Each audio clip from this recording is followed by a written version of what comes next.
Ladies and gentlemen, the story you are about to hear is true. The names have been changed to protect the innocent.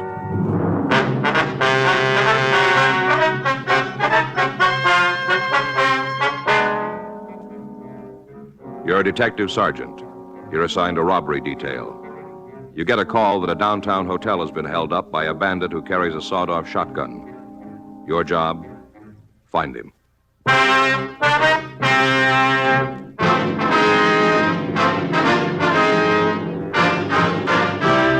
Dragnet, the documented drama of an actual crime. For the next 30 minutes, in cooperation with the Los Angeles Police Department, you will travel step by step on the side of the law through an actual case transcribed from official police files. From beginning to end, from crime to punishment, Dragnet is the story of your police force in action. It was Sunday, October 9th. It was cool in Los Angeles. We were working the night watch out of robbery detail. My partner's Frank Smith. The boss is Chief of Detectives Thad Brown. My name's Friday. We were on our way out from the office, and it was 2:06 a.m. when we got to the corner of Cinnabar Street and Grand Avenue. The Brinton Hotel. Well, I just done what he told me. I figured there was no point in getting myself all roiled up. Didn't see where that would be helping matters. Yes, sir. Whatever he said, I done it. Hey, you fellas looking for a room? Police officers, this is Frank Smith. My name's Friday. Are you from robbery? That's right. Robert's 1F16. Mm-hmm. You answered the call? Yeah. The description's out. Metro's sending a couple of cars to help us look for the suspect. All right, good. Anything else I can do for you? No, not right now. Okay. I'll take care of the report. Thank you. We'll check with you. Right. You know, I sure would have been wrong about you two. What's that? I never would have guessed you was cops. Oh, Salesmen. That's what I'd put you boys down for. I see. Ladies ready to wear. Guess I would have missed the boat this time. Yes, sir. Would you tell us about the holdup, please? I thought them other officers already let you in on it. Well, we'd like to get the details from you if we could. Oh. Well, I ain't got nothing better to do. Stuck here till 7 a.m. anyhow. Wonder if we could have your name.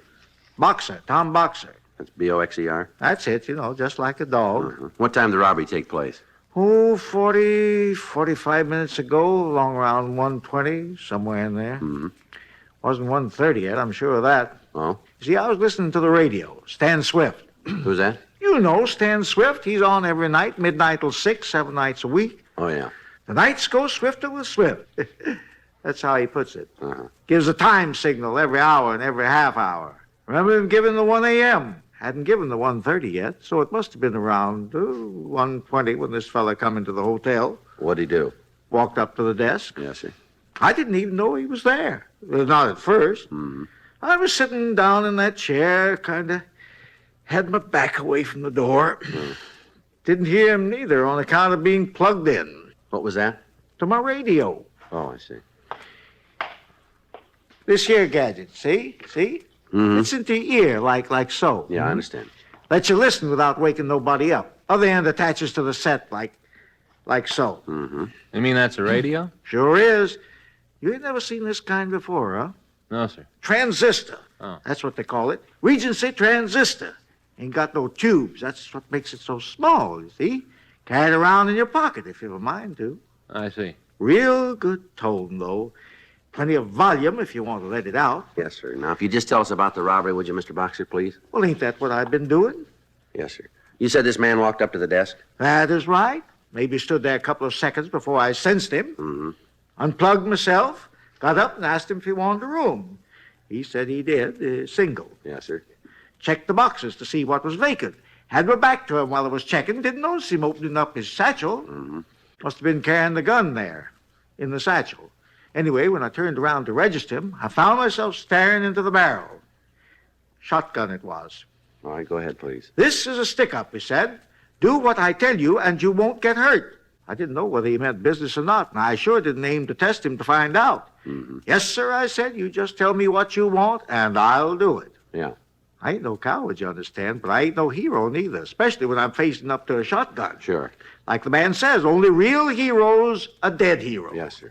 Me, I just as soon go on living. That's why I done exactly what he told me. Give him the money from the cash drawer here. See? Every penny. Hand it all over to him. Didn't try to hold none back. Yes, sir. How much was there? $50, $60, somewhere in between there. What happened then? Well, he told me to empty my pockets, lay the stuff on the desk. You did, huh? I emptied them. I didn't have more than $3 or $4 in change. He scooped it up with the other money, shoved it into his satchel. I see. Then he said for me to come out from behind this desk, walked me over to the elevator, told me to get inside and ride up to the top floor. That'd be the third. You see, the hotel's 3 stories high. Yes, sir, I understand. I suppose I could have got off on number 2. He would have known the difference. Floor indicator down there don't work. Mm-hmm. But I didn't see where I'd be gaining anything by it, so I done what he told me. I rode up to 3. How long did you wait there? Oh, till I seen him leave the hotel. Mm-hmm. From the window end of the 3rd floor hall. Did he drive away? No, just strolled off. I don't think he had a car. I see. Turned the corner, and that was the last of him. And what did you do then? Took the elevator back down, called the police, listened to the radio while I was waiting. Yes, sir. Figured I might as well take it easy till the cops come. Wasn't more than 5 minutes before them officers walked in. Little while later, you fellas walked in. I guess you know when that was. Yes, sir. Now, Mr. Boxer, could you tell us what he looked like? Huh? The man who held you up. Oh, well, I told them other fellas, the ones wearing uniforms, they said they'd send out his description. Yes, sir, we understand. We'd like to have it, too. Okay. Oh, young fella, 25 to 30, I'd judge. No. Big build, a little bigger than you. Not as big as you, though. Somewhere in between. Yes, sir. Black hair. Didn't catch the color of his eyes. Well, that's about all. How was he dressed? Suit. Stripe in it, I think. Maybe dark blue with a gray stripe. Bow tie. Kind of dapper. Mm-hmm. Have any scars? Not where you'd notice him. He said he carried the gun in a satchel, is that right? Must have been where he had it. Didn't actually see him take it out, though. Back was to him at the time. How big was the satchel? Oh, medium-sized, about so long. Any initials on it? No, not so far as I can recall. What about the gun? How big was it? This long, maybe. Mm-hmm. Single barrel, sawed off. Could you tell the make? Well, I ain't no expert on shotguns. No. Would you know this man if you saw him again? Sure, I'd be a fool not to. Why? I'd like to have you come down to City Hall in the morning, Mr. Boxer, if you would. But what for? I want to show you some photographs, see if we can pick them out. You mean this morning? Yes, sir, if you would. It's Sunday. Yes, sir, that's right. You fellas work on Sunday? Well, we're not the only one. Well, what do you mean? He did.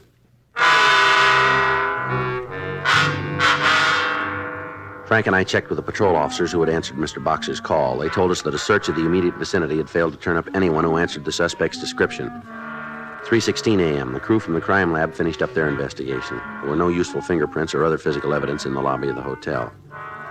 7:38 a.m., we checked the suspect's M.O. and the description with the stats office. They came up with 18 possibles. We pulled the packages from R&I and took them back to the office.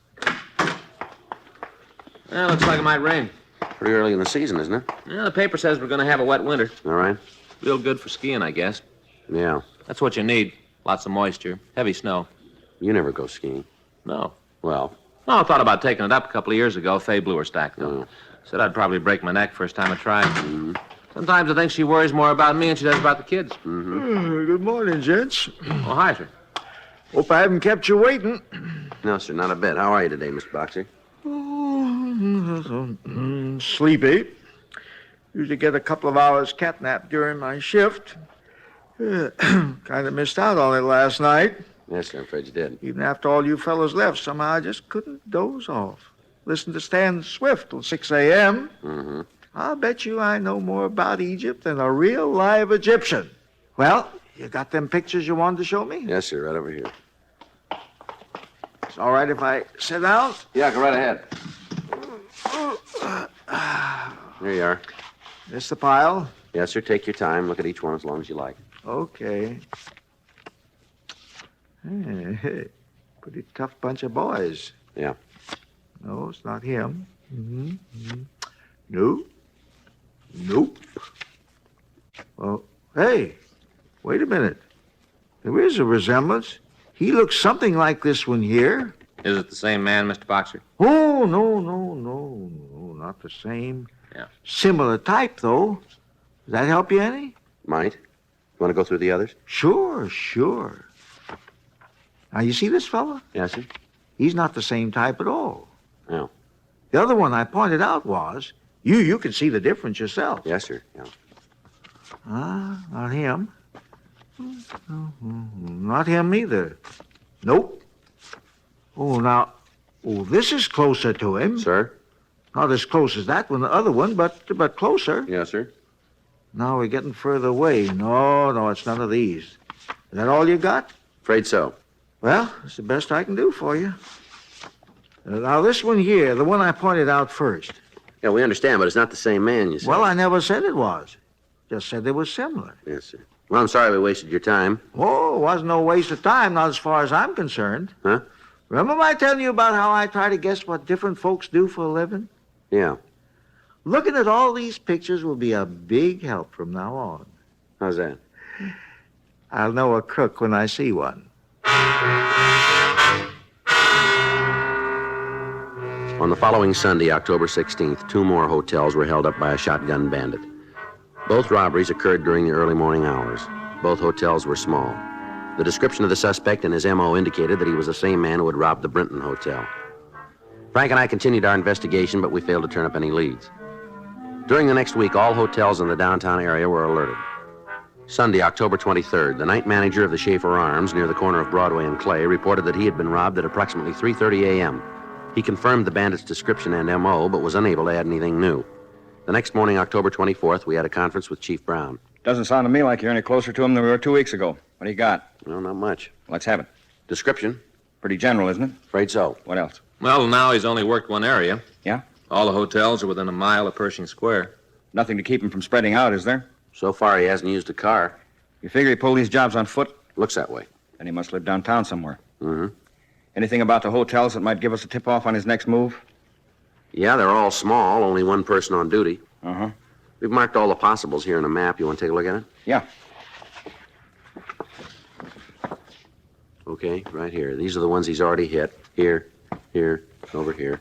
Tight little group? Yeah.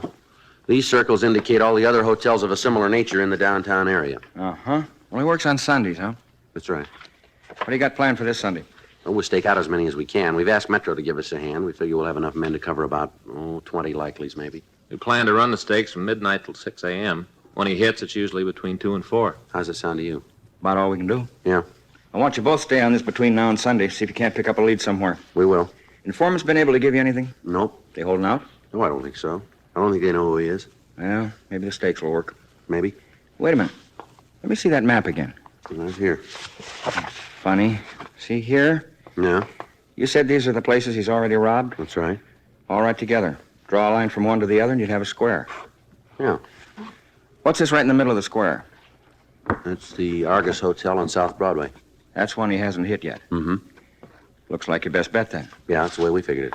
Who's going to cover it Sunday? Well, Smith and I thought we'd take it. That's a coincidence. Hmm? Just who I was going to suggest.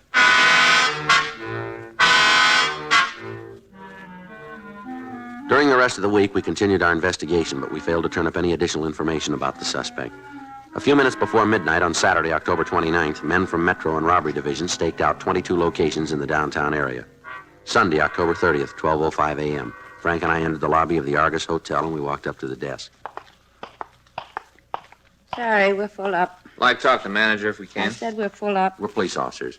Huh? This Frank Smith. My name's Friday. Oh, Could we see the manager? I'm the manager. You own this hotel? Me and my husband.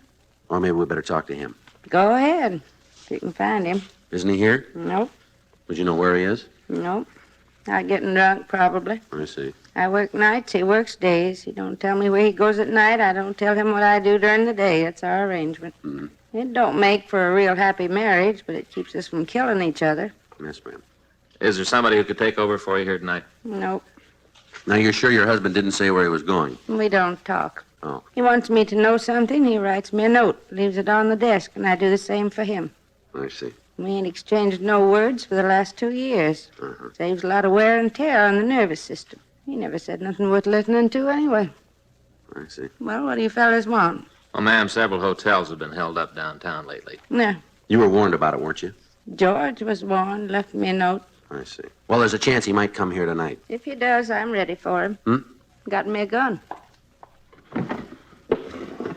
Pistol. Keep in the cash drawer, see? Yes, ma'am. I know how to use it, too. He shows up, I'm ready for him. Is there someplace we could wait in case he does? You don't have to. I don't need no protection. Told you. I've got a gun. Yes, ma'am. So's he.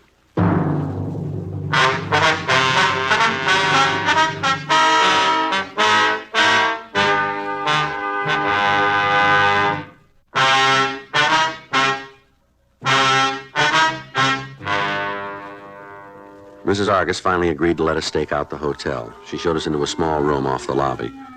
From there, Frank and I could see anybody who entered. During the next 4 hours, only 2 people requested accommodations. They were both middle-aged men, and neither one of them in any way resembled the suspect's description. What time you got, Joe? Say 5 after 4. Latest they ever pulled a job was 3:30. Yeah, Maybe he decided to lay off tonight. maybe. Argus Hotel. Who? Oh, yeah. Hey, you guys in there? Yes, ma'am. Somebody wants you on the phone. Okay, I'll be right over. In the booth. Yes, ma'am.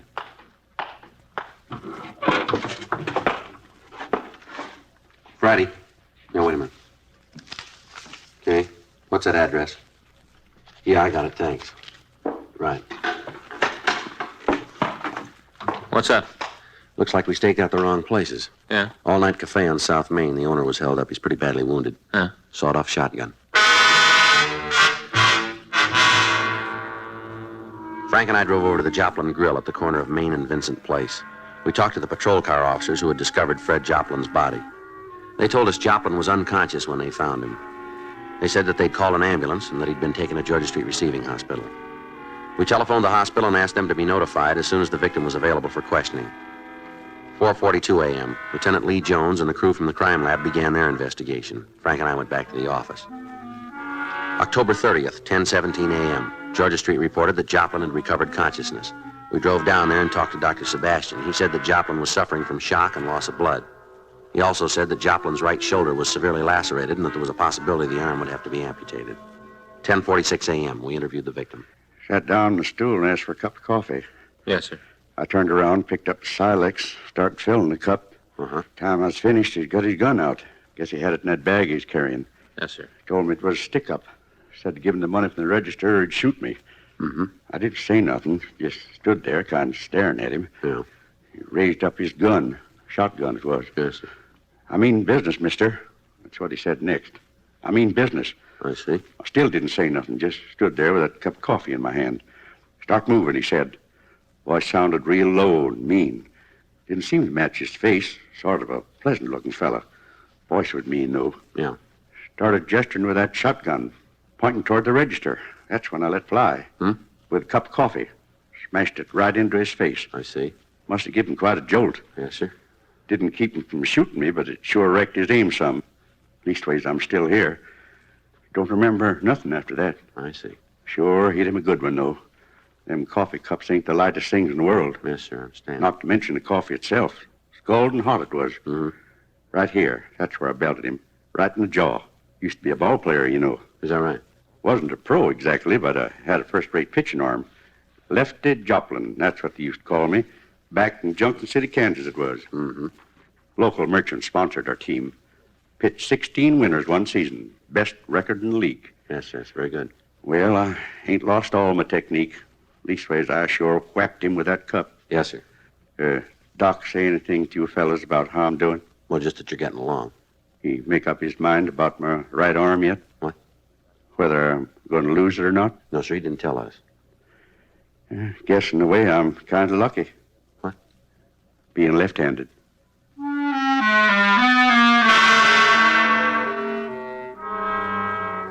We asked the victim, Fred Joplin, to describe the suspect. The description he gave us tallied with what we already had. 11:17 a.m. Frank and I went back to the office. I can't figure it out, Joe. What? Why he'd switch from hotels to a cafe. Well, maybe he tumbled to our stakeouts. Yeah, I thought sure he'd try the Argus, though. It's the right spot for him. I get it. Robbery Friday. I see. Yeah. Anything else? Well, it'll give us something to go on anyway. Thank you. Right.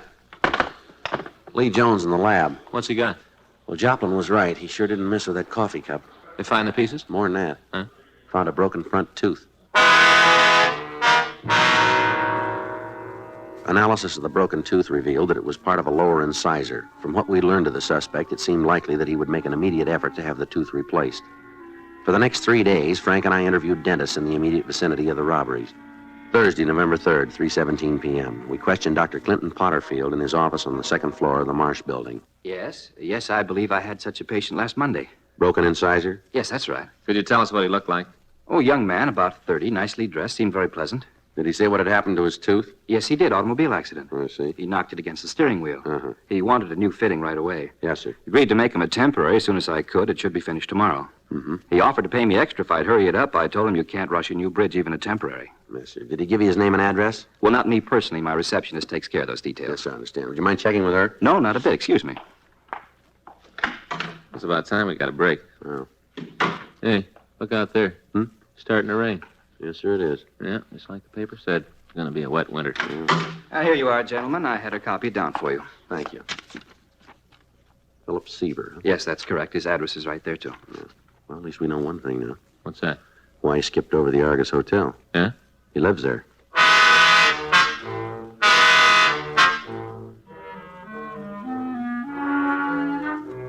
"3:58 p.m. Frank and I drove over to the Argus Hotel, and we talked to the owner, George Argus. He told us that Philip Seaver lived on the second floor, room 23. He said that Seaver was a quiet young man who had been staying at the hotel for the past 6 weeks. He also told us that Seaver worked nights and was probably in his room now.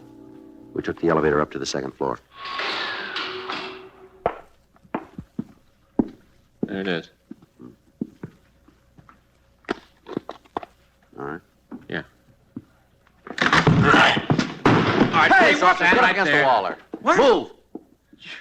I sure don't know what this is all about. Oh, he's clean, Joe. All right, turn around. Okay. Where's the shotgun? You guys must be off your I'll rockers. see what I can turn up. All right. You got no right to come busting in here. Yeah. Now, what would I be doing with the shotgun? Why don't you tell us? I never had a gun in my life.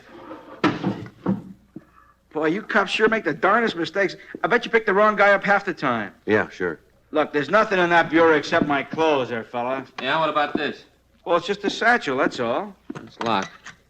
Where's the key? I don't know, I lost it. Break it open. Yeah. Hey, that's a good bag. It's not worth anything to you without a key, is it? All right, Seaver, let's go. How the heck did that get in there? You don't know. I told you I didn't. Yeah. I never had a shotgun in my life. Well, you got one now. Oh, I must have picked up the wrong bag by mistake. Sure, that's what happened. All right, come on, Seaver. Okay, I'm coming. Get down! Cut your hand? Be all right. Look at that. Huh? You must have bad ones. What's that? Another tooth missing.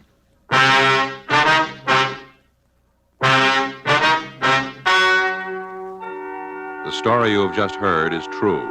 The names were changed to protect the innocent. On March 12th, trial was held in Department 98, Superior Court of the State of California, in and for the County of Los Angeles. In a moment, the results of that trial.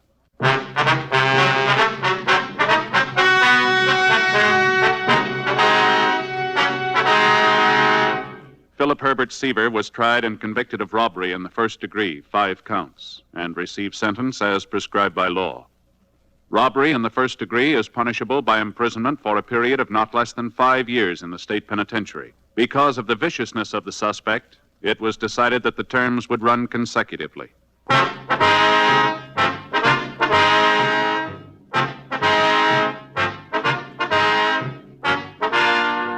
You have just heard Dragnet, a series of authentic cases from official files.